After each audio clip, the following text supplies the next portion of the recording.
Hello everyone, it's me, Angelo Martin, and welcome to another Quickcast.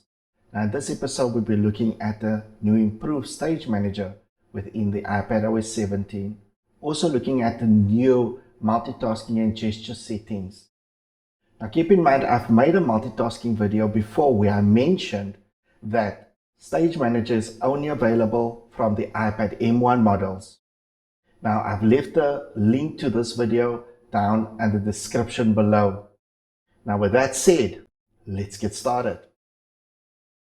So let's start by activating our Stage Manager. So when I open an app, let me open my Safari browser. You'll see that it opens like in my previous iPadOS, where the app that I'm working with is in the middle and my recently open or previously open apps is on the left hand side. But now with iPadOS 17, it becomes much easier to work with Stage Manager.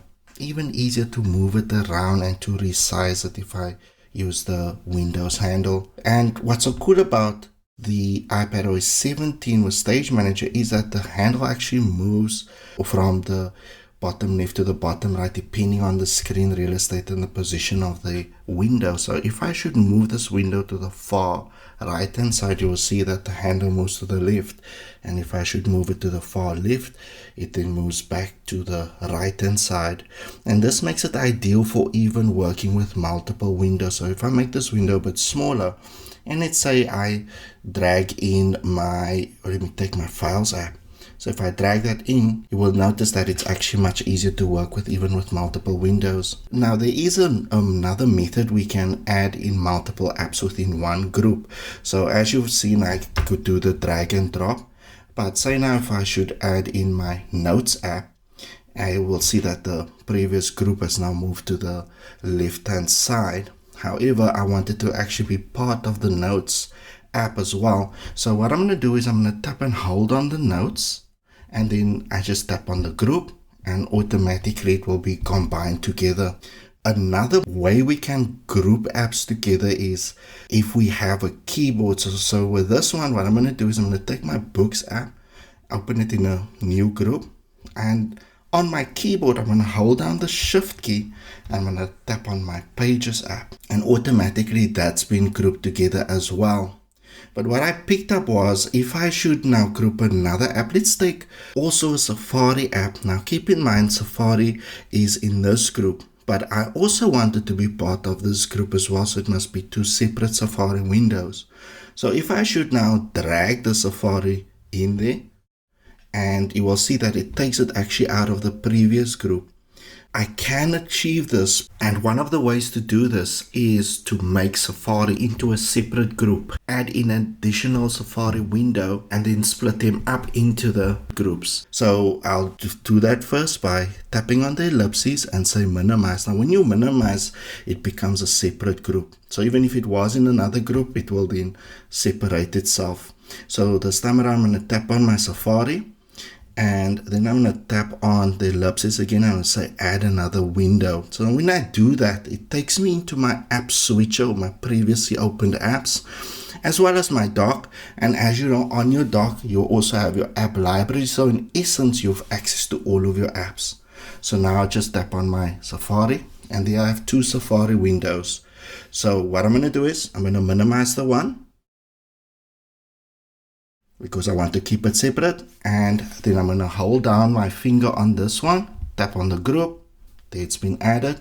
Then I'm going to tap on the other Safari, tap and hold on it again, and tap on the other group. Now I've got it on two separate groups. So what I'm going to do is I'm just going to tap on my Playgrounds app.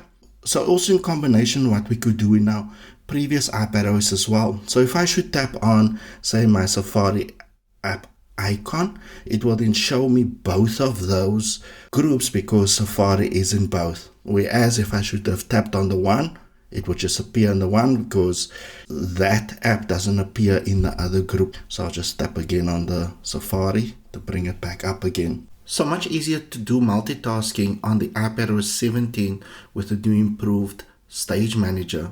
So next up, let's look at the multitasking and gesture settings.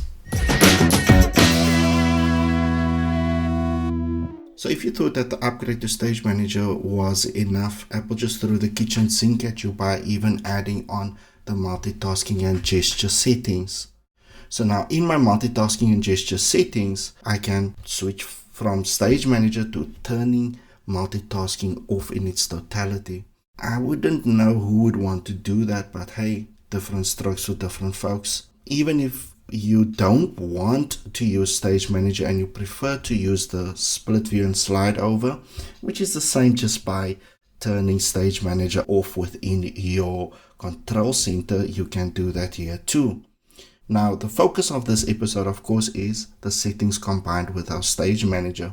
Now that I'm on Stage Manager, you would notice that the recent apps and dock option has become available, and this is for the situation where you want that additional screen real estate, so you can actually hide your recent apps as well as your dock, and you still have access to it by just swiping from the bottom up. There you've got access to your dock, and sliding from left to right will have access to your recent apps.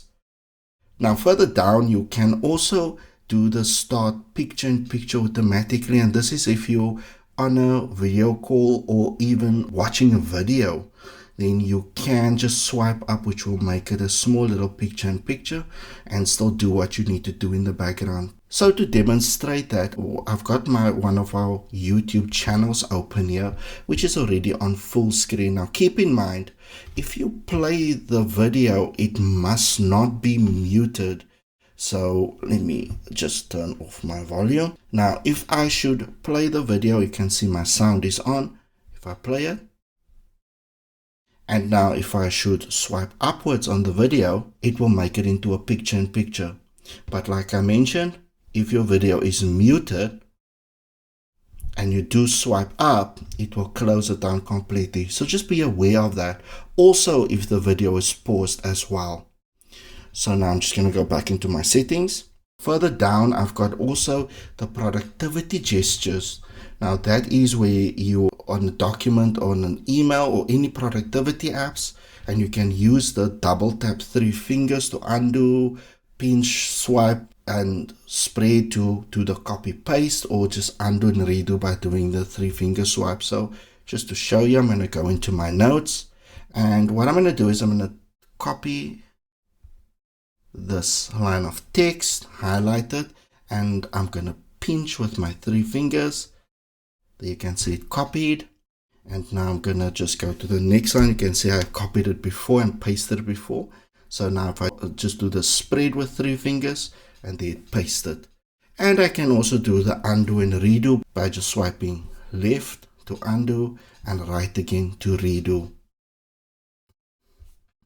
Now the 4 and 5 finger gesture makes it easy just to go through all of my recently opened apps. So if I swipe, there are my notes again, then my video that I just opened, and then I'm back at my settings where I want to be actually. And there's the shake to undo, and again, one of the productivity features, or even just something that you did before, you can just go into the app, and if you do the shake, here we go, shake to undo works perfectly. And I'll just cancel that one. The last setting in our multitasking gesture settings is the swipe fingers from corner. You'll see mine is automatically deactivated when you're in Stage Manager. Now this is more meant for if you know in split view and slide over. If I go down, you can see it is swipe finger from the corner, left hand side for screenshots, and the right hand side for quick notes. Same as what you would do if you have an Apple Pencil. And talk about Apple Pencil, this works very well with the Stage Manager, and you can see you don't need to have it activated because if I have my Apple Pencil, I can do it anyway. So guys, now you can see how you can easily turn your iPad from working hard to working smart.